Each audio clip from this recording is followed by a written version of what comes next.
Parasitic like China white, be my head like selling white off with his head right. Keep the bread right any night. Show them haters what the winners like. Pop up two icy numbers, way too low, that's fair price. P a go getter, wasn't sworn and was born in it. Selling blow in the kitchen with it, on my arm in it. Before I roll, money on the flow, it's a bad nigga. Riding Porsche, wanna see how fast it go, racing fast in it. In his J house, I open shop, leave the rest with him. Ain't no best to stop this Caltech, I take off next with it. Nigga get him a new Draco, he can't wait to step with it. If they come around that tryna slide, can't wait to flex with it. I suggest you get your money's worth, get the best hitters. All that diss and get put on the shirt, do better, killing niggas. I'ma trap like it's my 9 to 5, like it's 2005. Water bubbling, watch it come alive, doors open, suicide, nigga.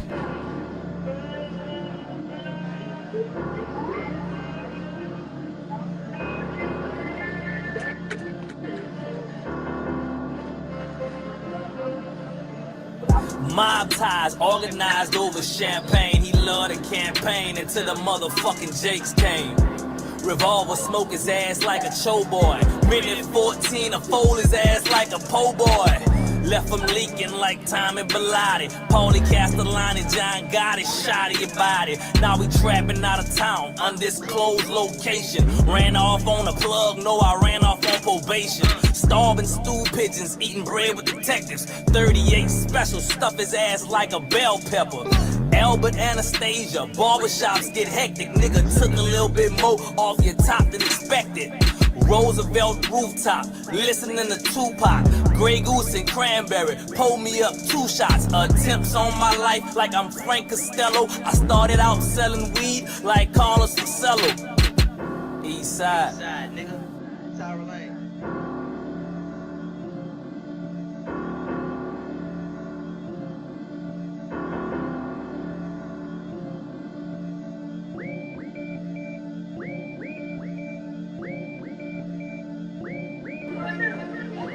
My bad, bro. Somebody had called their phone on some shit.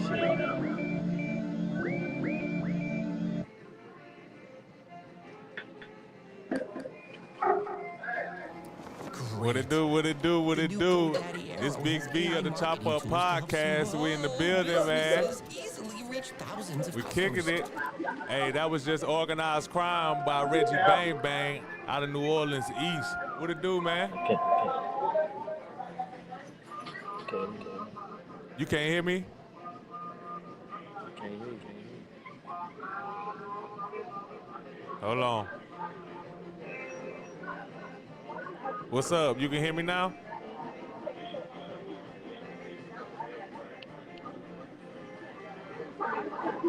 You should be able to hear. You can hear?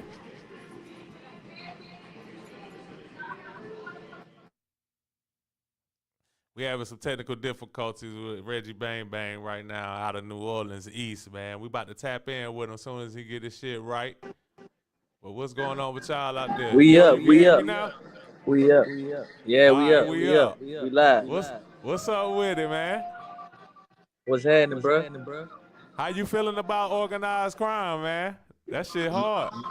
Thank you, man. Thank you. I'm feeling great about it. I feel real good. I feel like, I don't know if I can use the right words.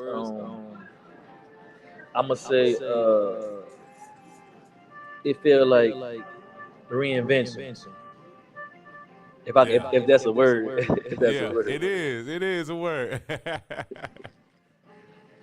You feel like you reinvented yourself as an artist?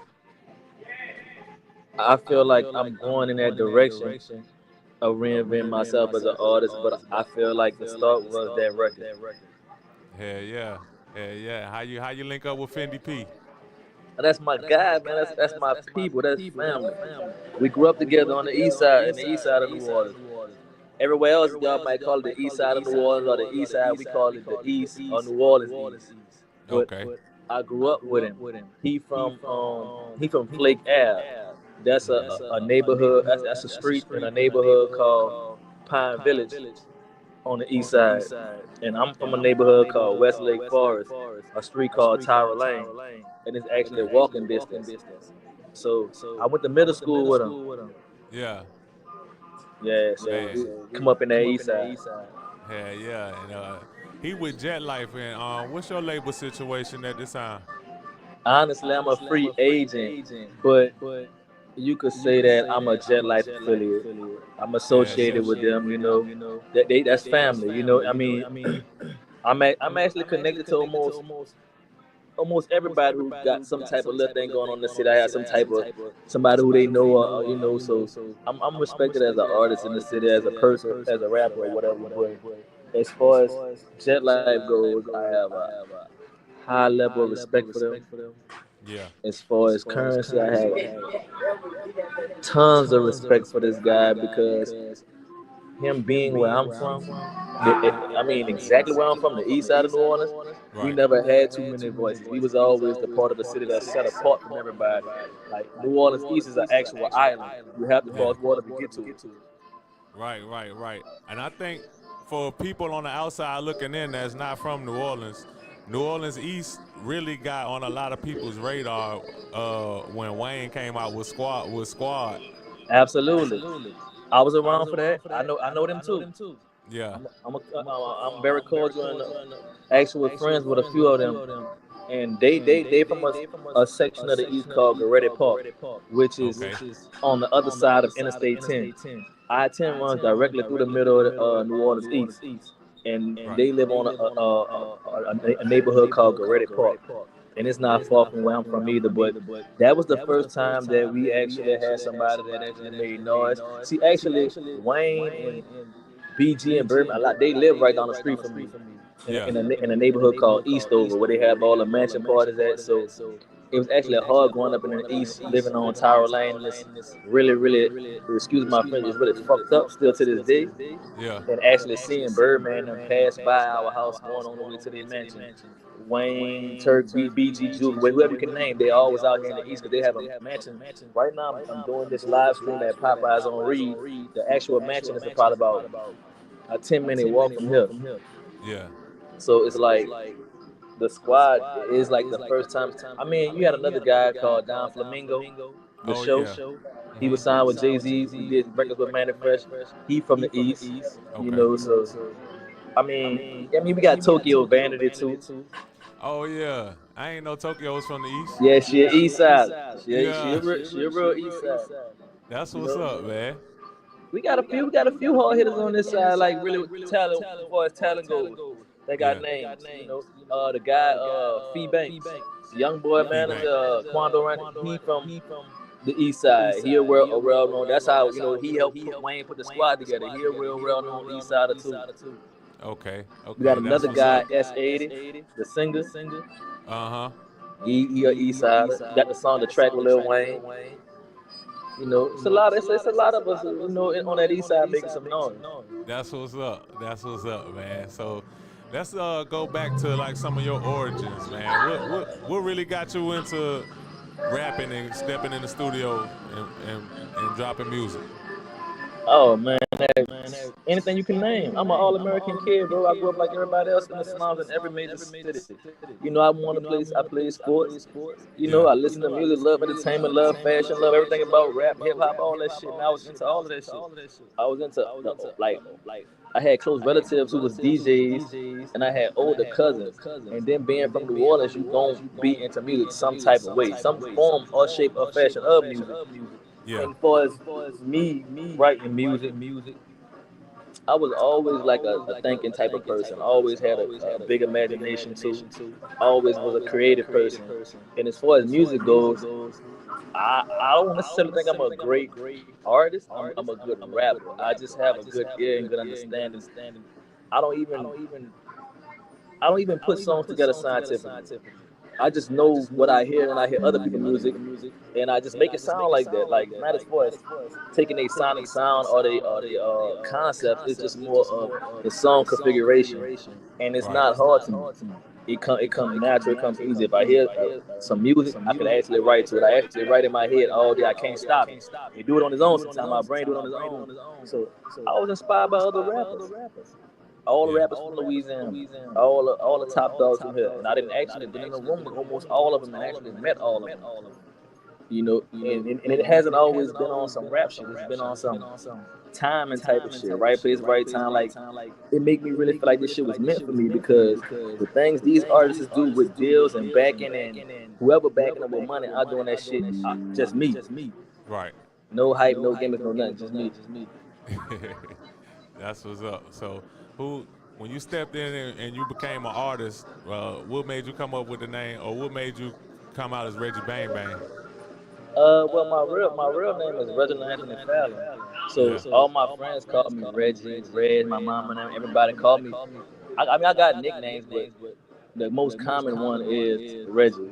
And as far as the actual rap name, it's funny because it's gonna sound cliche, but it's actually the truth. People ask me what the bang bang stand for. It can stand for many things. Women have their own interpretation.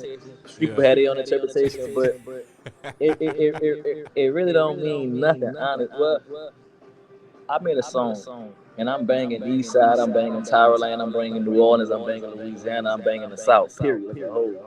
But Right. the actual name came from a song that I made because I always wanted to rap. Like if I couldn't play basketball, football, some shit like that, I wanted to rap. I'm actually intelligent, could have went to college, could have did a lot of different things, but I don't like doing shit that I don't like to do. Yeah. You know what I'm saying? Even if I'm good at it, if I don't like it, I don't like it. I don't want to do this shit. Yeah. You know, so if my heart and passion ain't in it, I ain't fucking with it. I ain't gonna lie to you, bro. It's gonna be hard to get me off of that. So as far as the name goes, it was the year that Katrina hit. Me and a few of my friends, you might know one of the podcasters. Well, we used to be friends. He acting like a bitch right now. His name Damn. GDP Speaks. Oh, okay. That was my best friend growing up. And you know we like family. We go back like little brothers. But we was always trying to start a movement on from our neighborhood, just like everybody else, represent from where we come from and make noise from where we come from and do all that type shit. And I always had a little skill for that shit, because I always had a good understanding because I'm intelligent. I can read and comprehend real well. So I had a little knick-knack for the shit. So one day I was like, you know what? We all just sitting in the room talking about this rap shit. Everybody doing this, doing that. I had a little partner I know named Alvin Barry. He the real computer type, nerd type, which is not saying nothing bad about him. He just one of my Yeah. partners who built the computer shit. I was like, Right. man, hook up the microphone and shit. I'm gonna record something. He like, I'm gonna burn it on a CD for you. So I'm like, all right. He gave me some ragged ass, trash ass beat. I don't know where the fuck he got it from. This was LimeWire, SoundCloud type of days and shit. Oh shit. Yeah. I never been a nerd type, so I'm always outside. So I ain't never was one to sit on the computer shit like that. Unless it was playing Madden or some shit like that. Other than that, I ain't fucking with it. Yeah. So he gave me the beat. It was trash. I I forced something on it, but and he didn't know how to record that good. It was on a computer microphone. It was just all bullshit. But You gotta start somewhere, right? yeah, everybody gotta start somewhere. You know, everybody gotta start somewhere. So I write the record out. He burned it on a CD for me. At this time, GDP was living on a street called Alabama Yeah. in New Orleans East. So that's where everybody meet at. I'm not gonna lie, G the house always was the spot. Our whole crew always meet there. Yeah. And we'll always be rapping, freestyling, smoking weed, seeing who go the sickest, trying to hop on hoes, trade each other hoes, you know, back to each other hoes, switching numbers and shit. Just wilding, really, you know what I'm saying? Hustling, grinding, whatever. So one day I just come up in there and everybody vibing, just thugging it, you know what I'm saying? Doing what we always do, you heard me. And laid up there, I laid up there and put the CD in while nobody was paying attention. And they started playing. And they heard it. And the first line on the song was, "Welcome to New Orleans East, home of the Lane Gang. From now on, bitch, call me Reggie Bang Bang." And it stuck. They heard it and it stuck. They never stopped using it. Hey, that's a dope ass story, man. Yeah, that's how it happened. But all my stories are like that. All of them are organic like that. Like some shit happened and it just works. Yeah. Hold on real quick. Shout out to Daniel Berry Sports Highlights tapped into the chat. Yo, what's good with you? Shout out. Appreciate Yeah, it. man. Thank y'all for tuning in to the Reggie Bang Bang interview. If y'all just now tapping in, this is a rap artist from New Orleans East. You know what I'm saying? We just East played his side. song, his new single, Organized Crime, featuring Fendi P. Y'all make sure y'all go check that out. Jet life to the Yeah, next life. that's that jet life, man. Man, speaking of jet life, man, I done had a couple of conversations with Mr. Marcello. That's my guy, man. I Yeah, call we him I actually call him did Godfather. Godfather, yeah, Godfather, the big homie. That's what I call him, big Big homie. homie. He definitely is that. He definitely Yeah. is that. He just dropped Return of the Big Homie Part 2, which we I'm got to bumping do. it. We I'm got to bumping do it. an album review for that. I appreciate them on that, man. But that's kind of how me and you got in tune with each other. So, shout out to Cello. I'm trying to get Cello on an album. I hope you watch this shit. Cello, big homie, can drag your ass on that song and on the interview. I'm trying to get Cello on the album. You heard me? Yeah. Jay Burger said East Side in the building. What up, Big Burger? See Jay Burger, that's a real East Side vet. He from a Yeah. neighborhood called the Goose on America Street. That's a real East Side. From That's the what it hardest, is. from one of the hardest neighborhoods and streets in the East. Yes, sir. That's a So real one. what separates the East from the rest of New Orleans, or is it separate? Or It's like what definitely ward is that? it's honestly a part of the Ninth Ward. Okay. But New Orleans is probably the oldest city in the South. And the East was built in the 70s. So it's Okay. fairly new. So majority of everybody actually migrated to the East. We all really from other parts of the city.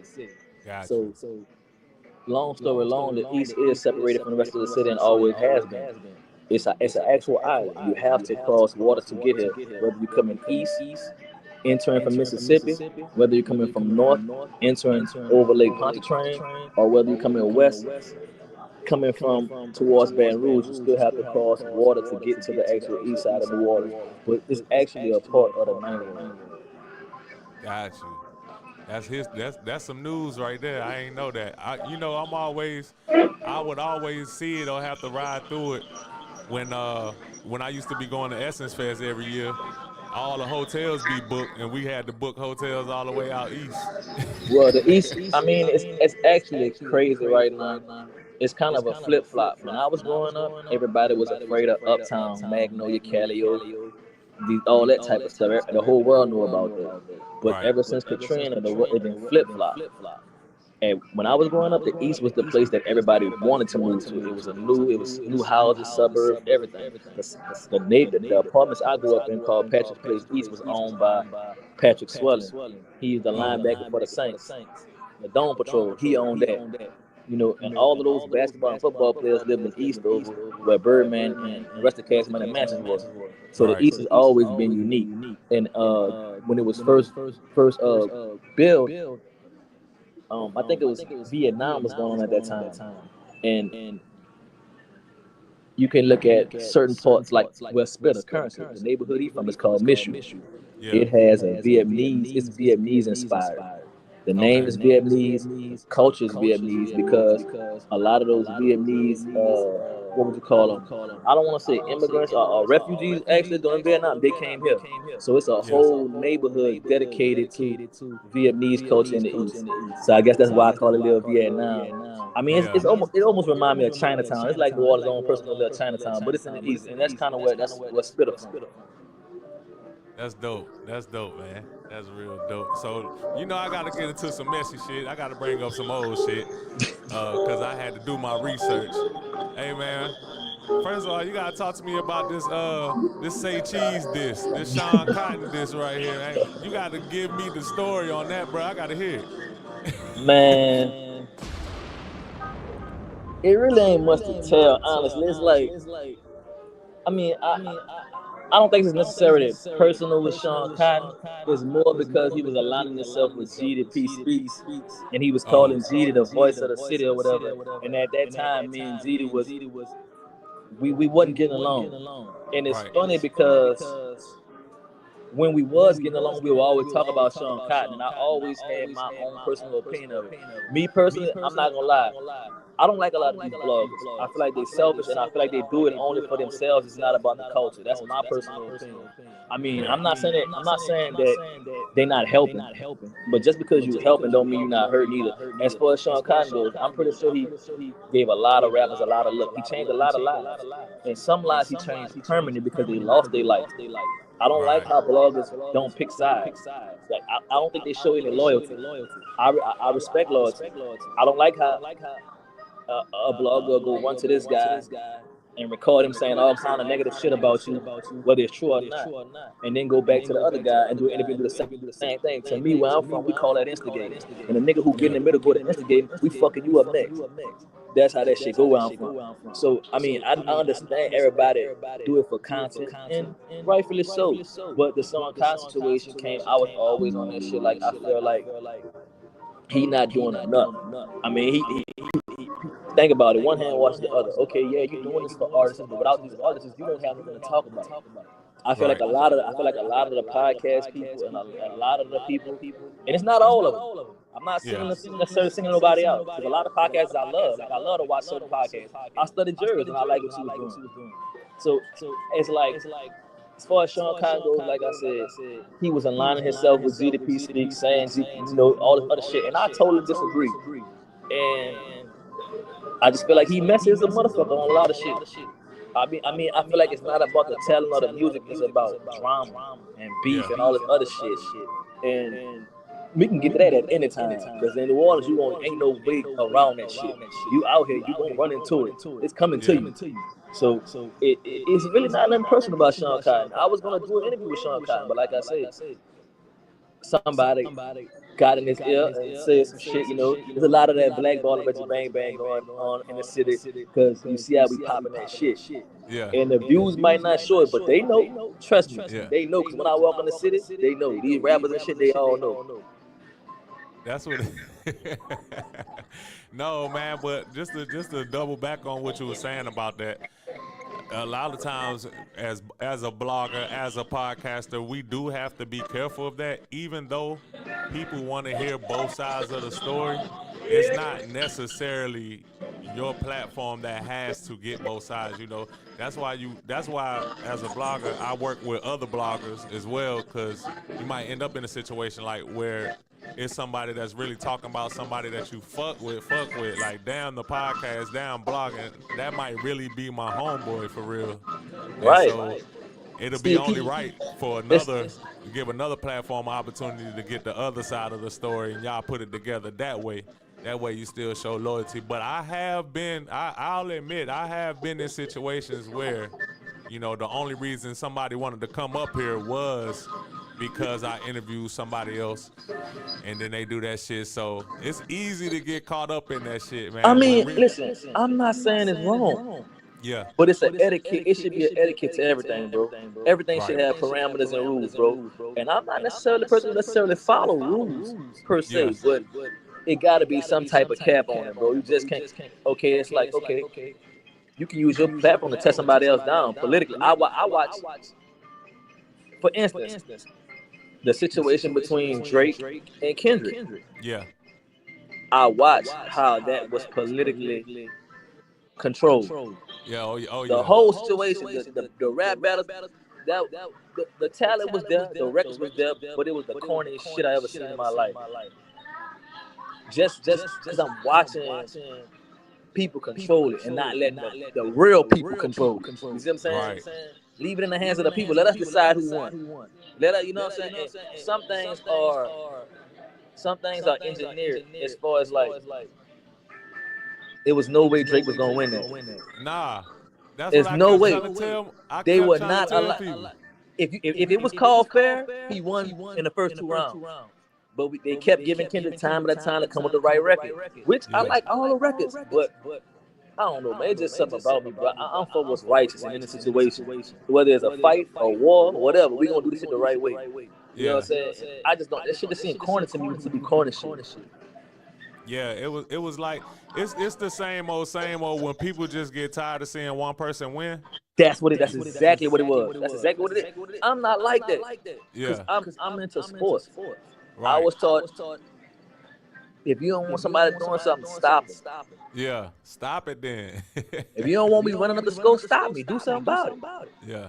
You know, so I mean, it's a lot of like, you know, I mean, and you gotta also consider it's a sport, and a lot of cultures involved too. I mean, Drake didn't lose nothing, but maybe it was for the best that he didn't win because the rap game need Kendrick, the rap Yeah. game need the West Coast, and we need the West Coast culture. And if he would have lost, it could have been detrimental to hip hop. So I understand the bigger picture at the same time too. But I'm always for what's righteous, bro, because excuse me, I get accused of so many things and judged by so many people, and I always been a bad guy, like in my family, with my friends, You that everybody. cousin?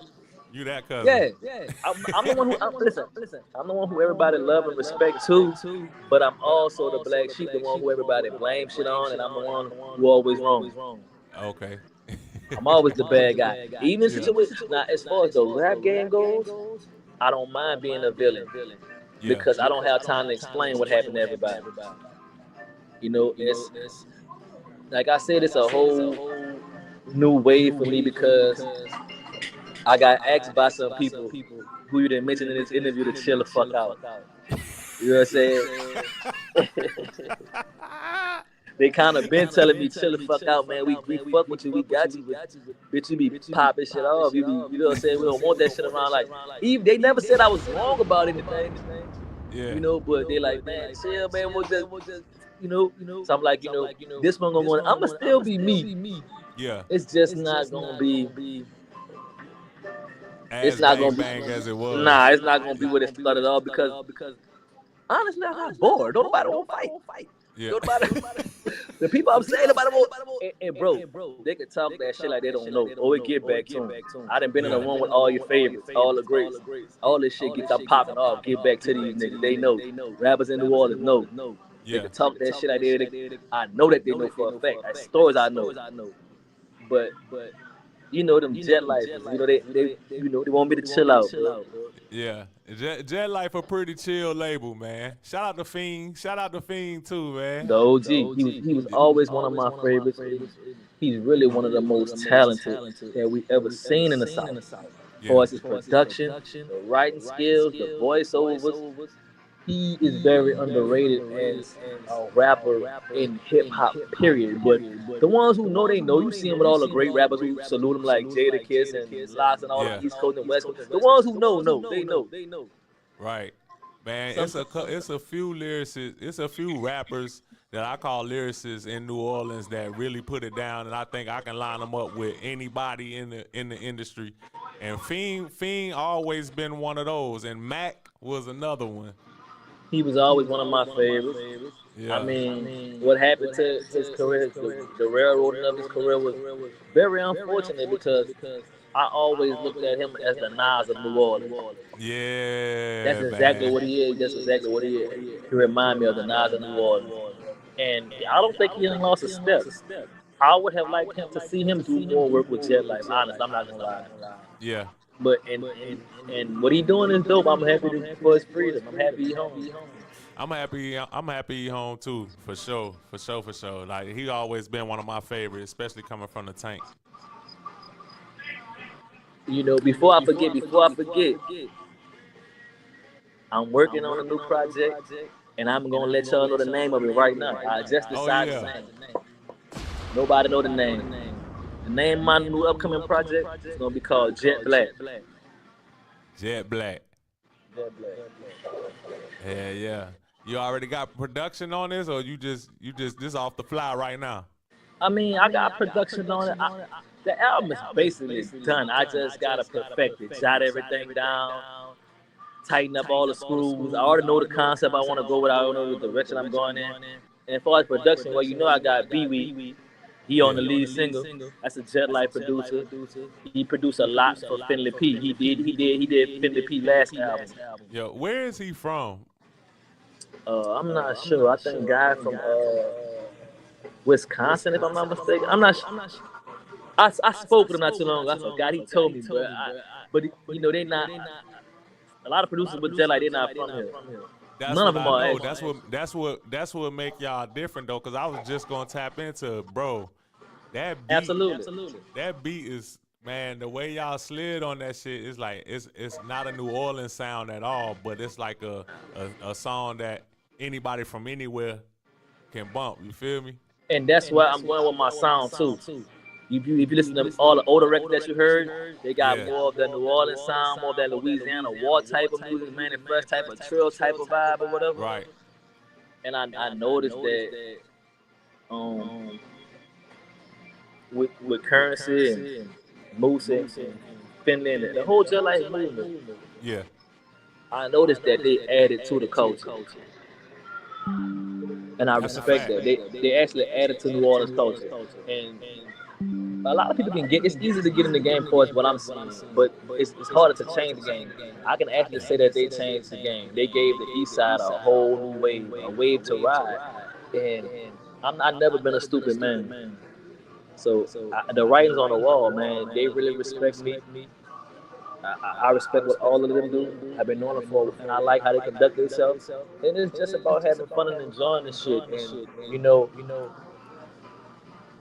they do the wheels and wings where everybody pull up and eat wings and show the cars off and shit. They do that every Wednesday in my neighborhood. Which, Okay. Oh yeah.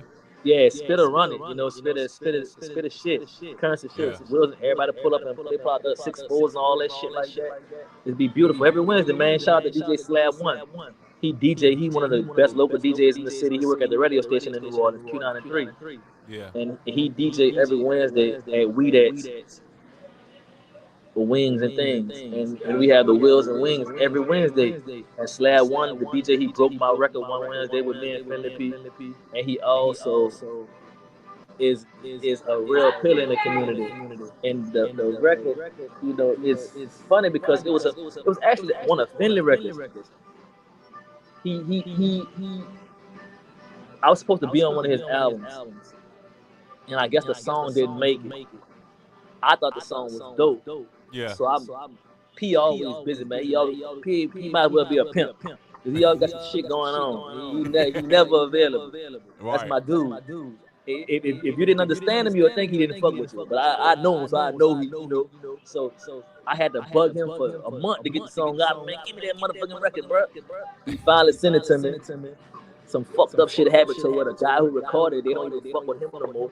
So now we can't find a record. I had to go re-record the record. It be all kind of little funny shit. I had to go re-record the record, get it remix and master. Shout out to my dog Rich Mind. He's a Jet Life engineer or affiliate. He did a lot of work with them or whatever. Rich Mind.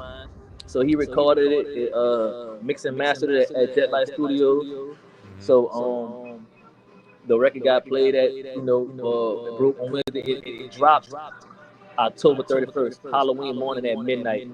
And it was like, I couldn't have scripted it better because I could have came up with a plan, glitz and glamour, and single release party. But the way it happened organically to me, I couldn't pay for that. As DJ Slab One was breaking my single and it was being released, Spitter, Currency, called my name and was like, bro, come have a shot with me. And he pulled me a shot of Hennessy. And we listened to the record, and talked about the record and shit. And that's Organized Crime. That's what you're talking about? Yeah, I'm talking about that record, my single, Organized Crime. That's crazy. That's how that came. That's how that came about. Yeah, that record is probably a year old, maybe, 2 years old, maybe, but it took forever for me to get it from P because he had it in the hard drive or whatever, and the engineer recorded. He not even fucking with us. No, I don't know where he at. So I had to go through all kind of shit to get the record. P had to send me the record. Then when he got the record, it wasn't tracked out. Right. So they couldn't mix and master it because it just was a raw record. So I had to. P had to send me his raw shit all over again. I had to pay the engineer. P was mad as a motherfucker because he had something going on that morning, so he had to open the studio for me. I think he had a video shoot or some shit, had a show or some shit going on. He was mad at me, I guess breaking his rest.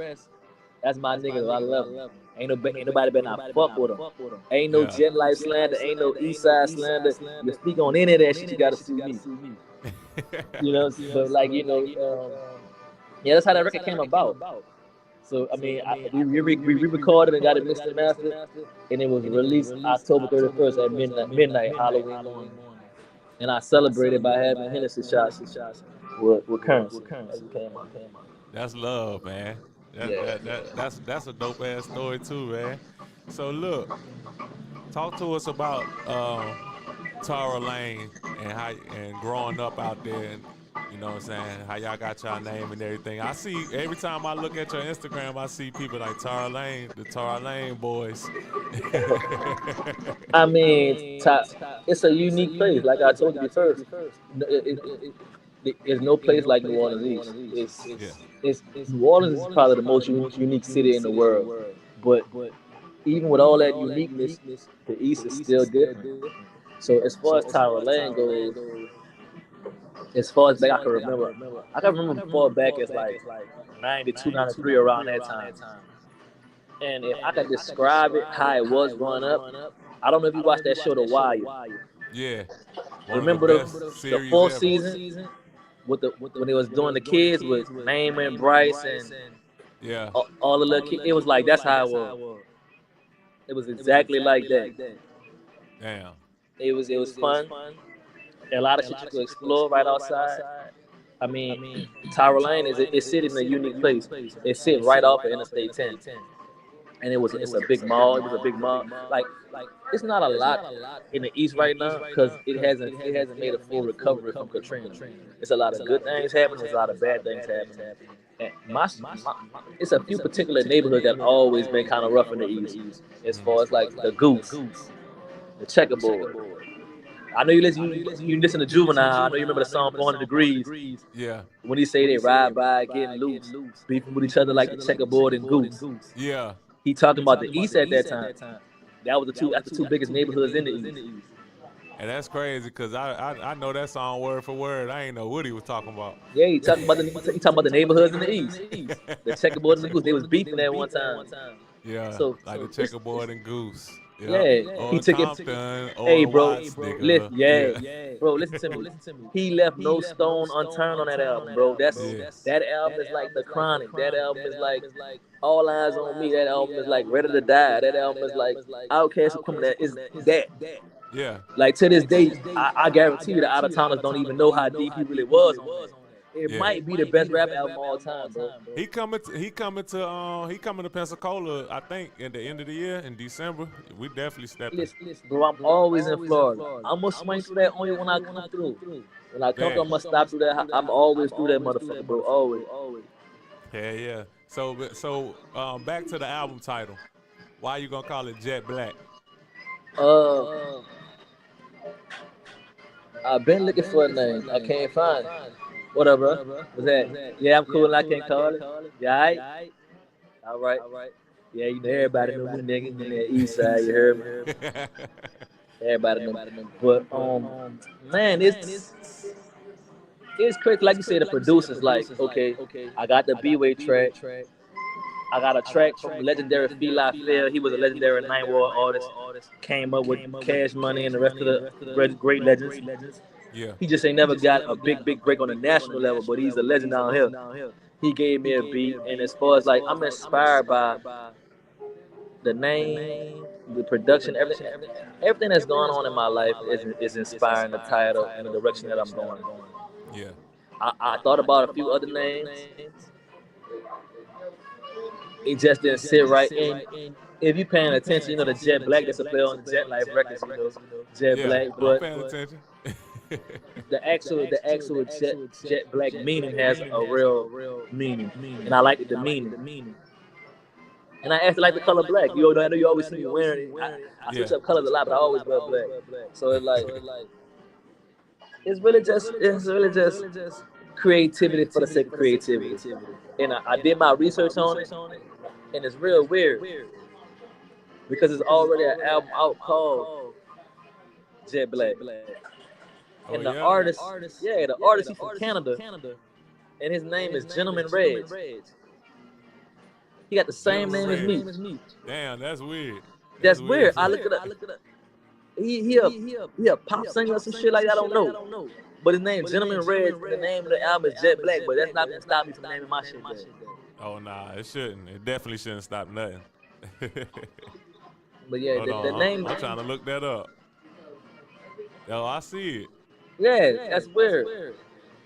Gentleman Reg. Hey, that's crazy. But what's the meaning of Jet Black? They got a couple of meanings. They got a couple of. It can mean life. It can mean death. It can mean beauty, or it could just mean art. I put it all together and it mean all of those things in one. Dope. You know, and jet black is like the most unique color. It's a color with the color spectrum of every color there is. It's not a regular black. It's hard to describe. I'm not a real academic, but it's a different type of black. It's a black where you can see other colors, and you're supposed to be able to see other colors in it. You know, That it has that a play lot. that play into the title real good then. Yeah. That's what's up. So do you have a date for that? No, I honestly don't. Okay. You know, Top of the quarter? yeah, I got a few other things coming up. Um, I think I'm going to do a couple of more interviews and maybe a video shoot for my single. Oh yeah. Y'all hold on. Y'all definitely gotta do that. Oh, where you go? Come back. Hold on. We lost him. He probably gonna come back in here in a minute. Damn, he went off at the wrong time. That was just getting spicy. But if y'all just tuning in, that's Reggie Bang Bang, New Orleans East artist, affiliated with Jet Life. We linked up after I did an album review for Mr. Marcello. Y'all go check that out on my YouTube page as well, on the Chop Up Podcast YouTube page. Return of the Big Homie 2 album review with me and Third World. We did that for Mr. Marcello, man. Shout out to the Big Homie. Shout out to everybody from New Orleans that's tuned in. Oh, he's back. All I'm right, back. we back. You can hear Back me? up. Yeah, we good, baby. We live. All right, all I right. don't know what happened, bro. Yeah, y'all definitely need to shoot a video for that joint, though. Man, it'll be crazy, bro. It's gonna be crazy. 'Cause I got some ideas. Yeah. I got a lot of ideas, man. It just be kind of hard. 'Cause, I'm still in the trenches every day. So it's hard to separate the two. Like it's hard to take that money and do this with it and do that or whatever. Yeah. But yeah, it ain't gonna stop nothing. What's for me is meant to be. Yeah. Nah, no doubt, man. I definitely, that could be a good thing for you though. You know what I'm Yeah. saying? I'm missing a lot of trenches videos for real, especially coming out of New Orleans. That's one of the things you was just talking about with Juvenile, is that Oh, he his kept it gutter. videos were so gutter that it just grabbed you, man. Like I missed that. Yeah, I mean, if you look at my first video I ever shot, produced by S80, What a Real Nigga About, I tried to catch that song is inspired by Juvenile Hunt and Juvenile Hunt video. If you look at it, I tried to capture that same essence. But Yeah. as I'm growing and evolving as an artist, and I'm actually making music about what I'm experiencing as an artist, not as a person or a street nigga or a gangster. Right. I'm writing this album is about what I experienced as an artist, as a rapper. So it's like I'm thinking about things a little different now. It's like, okay, I'm an East Side. Yeah. I love No Limit. I love Cash Money. Love True Entertainment. Love all that shit, man. But this the East Side. East Side and Power. It's our time. Yeah. And Currency should be considered as one of the best rappers of all time. Nah, for And sure. Here, when people give at least a top 10, a lot of times I've heard Currency's name mentioned though. yes, because he's doing the same things that Young Boy doing, that Future doing. He found his core audience. He know what they like, and he constantly feeding them. He constantly feed them, Constantly and that feeding them. if you can do that, because I know what you mean, because he could drop an album whenever. He got a cult following that's going to cop. They going Bro, to get that. if I could pick any career right now, I would want to be like Spitter. Spitter is closely moving into my favorite rapper. It's hard for me to put him there because Not big. It has nothing to do with talent. Why I wouldn't give him the nod. It's Right. just more of the lifestyle I live. Yeah. It's certain things. It's certain people who I definitely have to. I relate to more, like Lil Boosie. Yeah. I relate to like 99.9 of the shit he talk about. And New Orleans never necessarily liked the Lil Boosie because they see him as country. But Y'all in consider it, Baton Rouge country? yeah, at one Yeah. that's like I'm getting tired of all these. Let me correct this shit for everybody.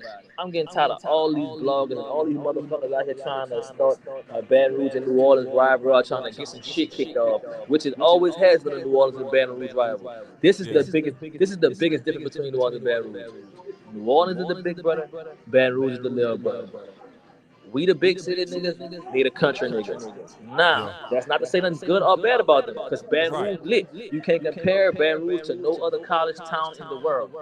It ain't no comparison. Yeah. Now, as far as times change, people change. Over a period of time, Baton Rouge been caught all the way up. So they on the same level with New Orleans. And a lot of people in New Orleans feeling a little jealous and all that shit. Man, they need to cut that shit out. Let them boys shine and do their thing because they played the background for so long. And that's why I had to tip my hat to Lil Boosie, because he's showing other rappers around Louisiana that you don't have to be from New Orleans. Yeah. You know, so I had the utmost respect for him. And nigga, know everybody respect New Orleans. Like, they had some stupid motherfucker on here the other day on social media talking about, and this a nigga from our city. New Orleans is not a hip hop city, and I ain't never heard none of that. That gotta be some of the most stupidest shit I ever heard in my life. Not only is New Orleans a hip hop city, it's a top 5 hip hop city. Yeah.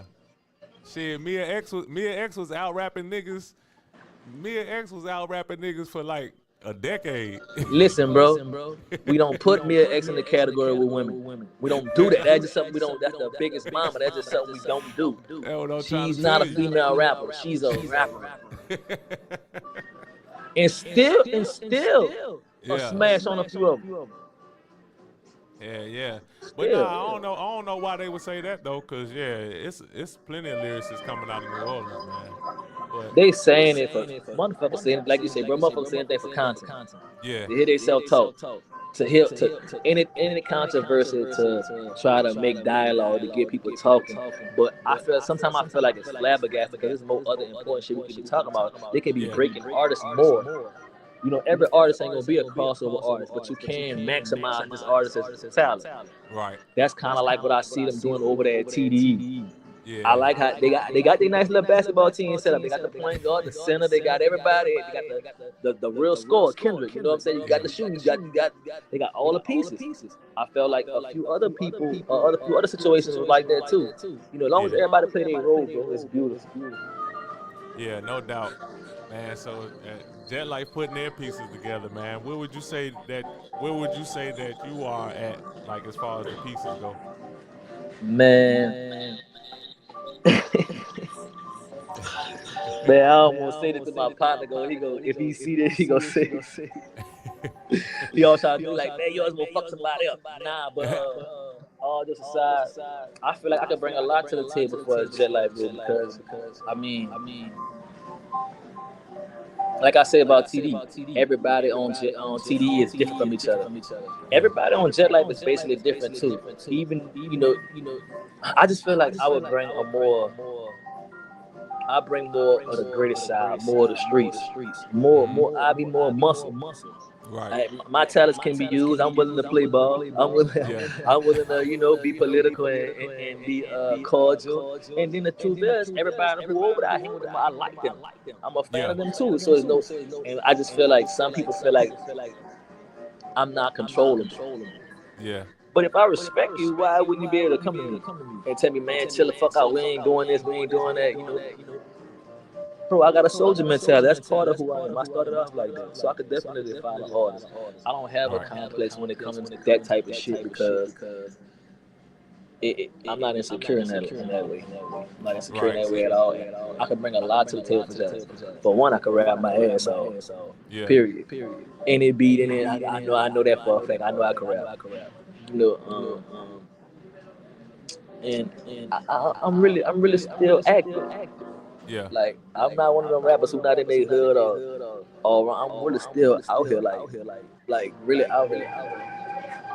Like you pull up in my other shit, see the shit I'm rapping about, you can pull up and see that shit yourself at your own risk, though. You know what I'm saying? For real. Yeah. And like, Hey, I think I'm a good addition for Jet Life. that's dope, man. What was I about to say? Oh, so in December, my team, the Commanders, coming down there to smash on them Saints, though. Hey, bro, look, I told you that the first time. Bro, y'all trash, really. Y'all just got jaded, man. See, if we had Jay, Super Bowl would be in New Orleans and we would win it in New Orleans. Man, If we had Jay. Hey, I can't deny that, cause y'all, the only Do the piece truth, y'all man. really was missing is a quarterback. Right. Man, look, look, we just got rid of Dennis Allen. He up out of here. We gonna chase him out of here. We better not catch him nowhere around here. The next one, we need Derek Carr up out of here. Yeah. I'm gonna catch that boy at the Saints training camp on L-Line and chase that boy up out of here, man. Listen, bro. He can throw. He accurate. He just a shaky motherfucker, man. He's scary. I can see that. You can sneeze on him, he just the whole game going away. When it's on the line, he gonna throw a pick. Yes, indeed. He ain't got to be on the line. Somebody could be coming around that end, he gonna throw a pick. Somebody coming up that middle, he gonna throw a pick. If the pocket collapse, he gonna throw a pick. Hell nah. Hey, now you got to tell me what made you. I don't care if it was years ago. I still want to know. Now, why you had to diss Kodak Black? I know you was going there. I know you was going there. And guess what? The funny thing about it, bro, man, the people love me for that shit. Yeah. The people in the city love me. Them young niggas, bro, they see me at the game. I love when you went off on Kodak Black. Cause see, New Orleans messy. New Orleans a rough ass town. They love that type shit. But okay, this how that happened. It was a thing to where like Kodak had just came. I'm a Kodak fan. I'm not gonna lie to you. Like I told you, I be in Florida, so I was actually on Kodak before he ever went nationwide. I got partners over there from where he from who put me on him. And the first time I heard his music, me and my little partner from Miami were listening to it, and I was telling him, man, this nigga think he Boosie. He rapping off all Boosie beats. He got a Boosie haircut. And he named his album Project Baby like Boosie. I'm like, wait a minute, he inspired by Boosie. When I thought about it, the whole South really is. Yeah. So I'm like, well, he nice. The music nice. I like what he's saying. And I could just tell the shit was real. I could tell he wasn't faking. Right. When it's real, you know, because it's like looking in the mirror.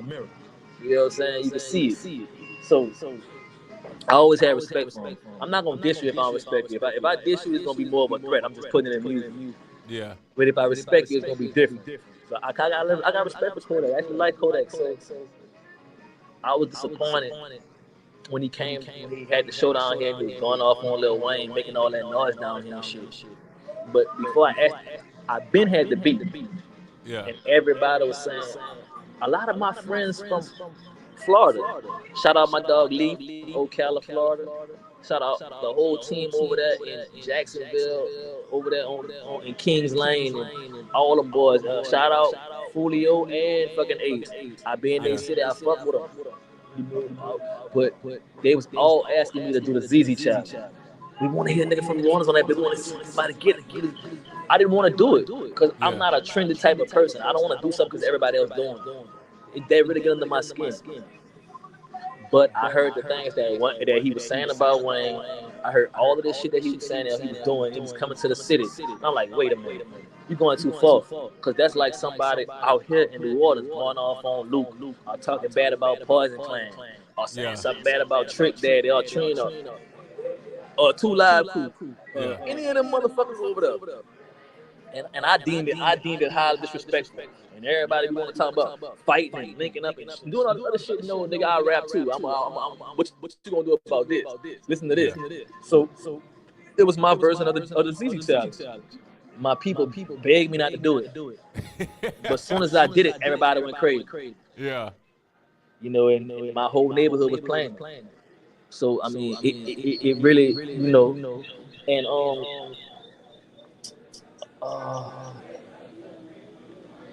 I just feel like he was putting.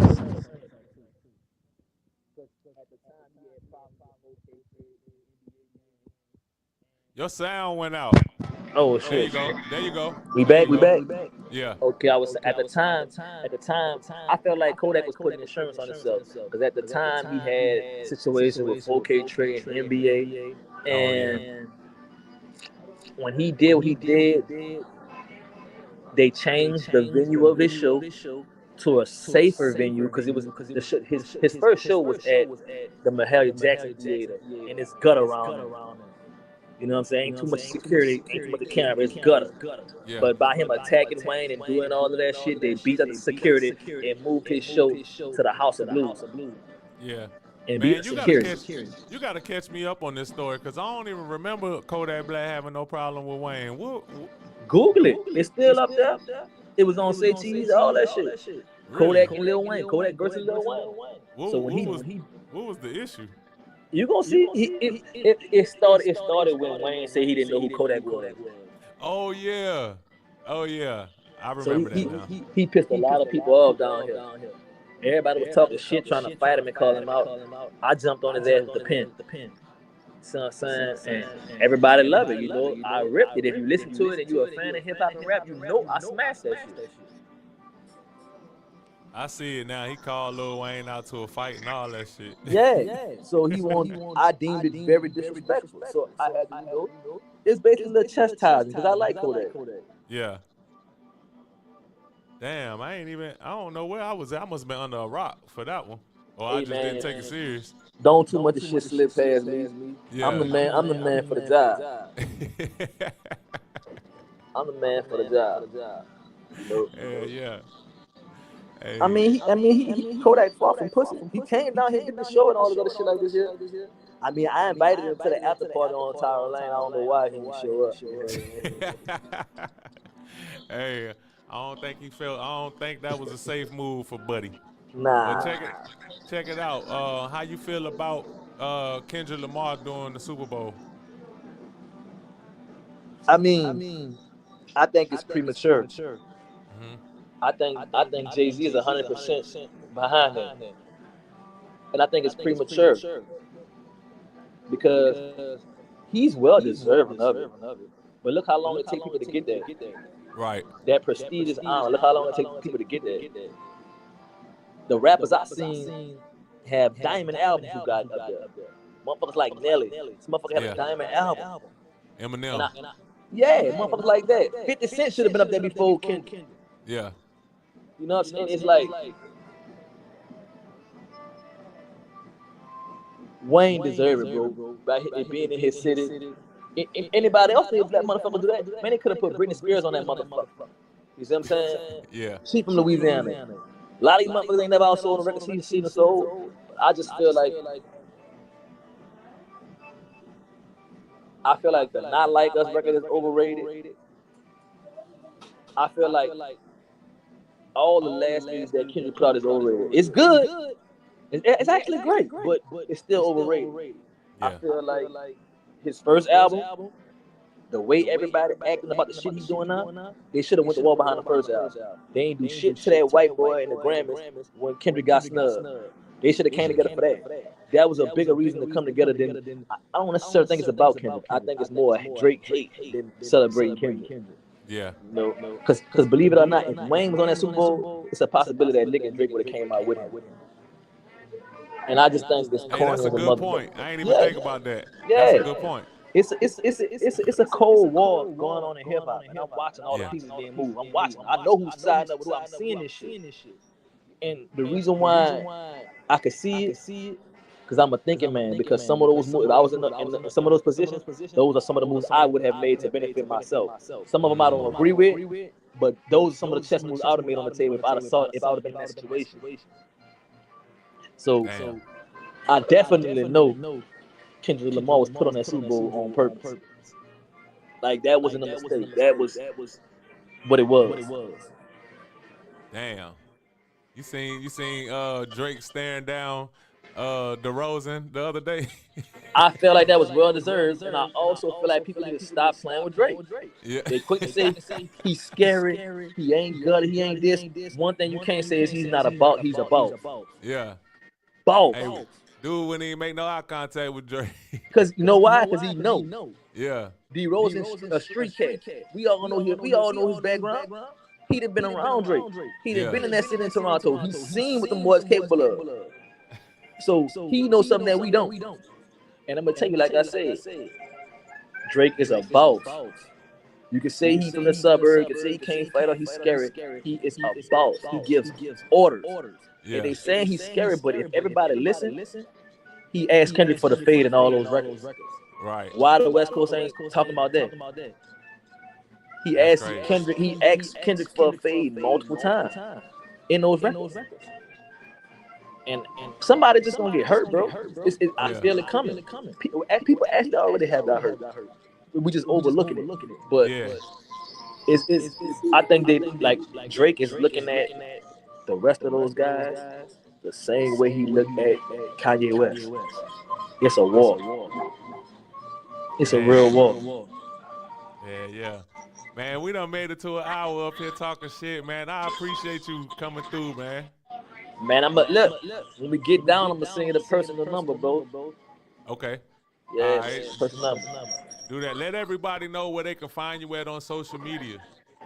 Y'all can find me on Instagram at Reggi Bang Bang, REGGIBANGBANG.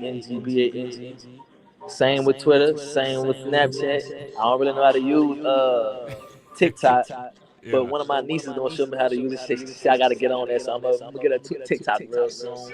And I want to talk to you, bro, because I think I want to have me a little podcast, bro.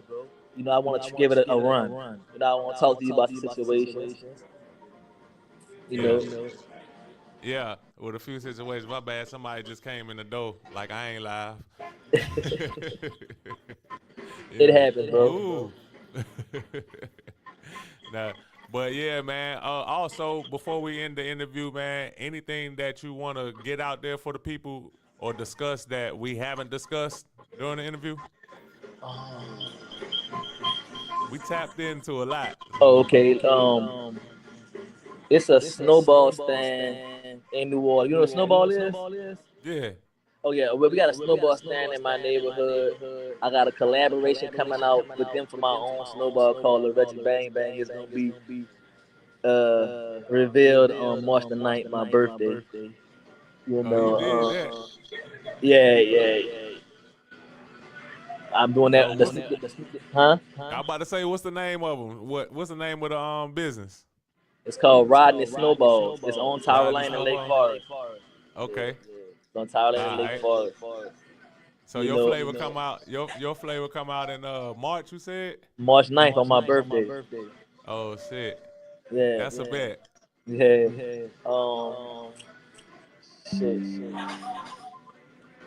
I really don't got too much. We covered a lot. Yeah, we did. I don't want to get the rambling because I keep going. You hear me? But I want to say shout out to the whole East Side, the whole New Orleans, the whole Jet Life, the whole Louisiana, and everybody who I rock with, everybody know who it is. All my people in Florida, all my people in Georgia, Texas, the whole South. And I fuck with everybody on the West Coast too, and everybody on the East Coast who I fuck with. I want to give a shout out to Glass and Malone, Compton Menace. Oh yeah. I fuck with them boys. That's two West Coast people who I really fuck with. Yeah. Got relationships with. You know, on it. You know, I got shout out. Man, just everybody who fuck with the kids. No, I want to shout out all my kids, my actual kids, all my daughters. Daddy love you. Hey, that's what it is, man. This is the Chop Up Podcast. We just had a dope-ass interview with Reggi Bang Bang. Shout out to New Orleans East, man. Shout out to the whole New Orleans. Believe we'll that. Be down there December 15th to beat the hell out those Saints. Since we really trash, minus Jaden Daniels. Man, when y'all gonna get your name back? People need to stop acting so sensitive. We don't want it. Nah, I'm just playing. We actually do want that name, though, for real. Cause that Commanders, I still got Redskin gear. The Commanders, man, that's corny, man. Yeah. Yo. All right, we out of here, man. I'm going to tap in with you later, though. I'm going to message me the number, man, so we can lock in. I got you, brother. All right, love. All right. So.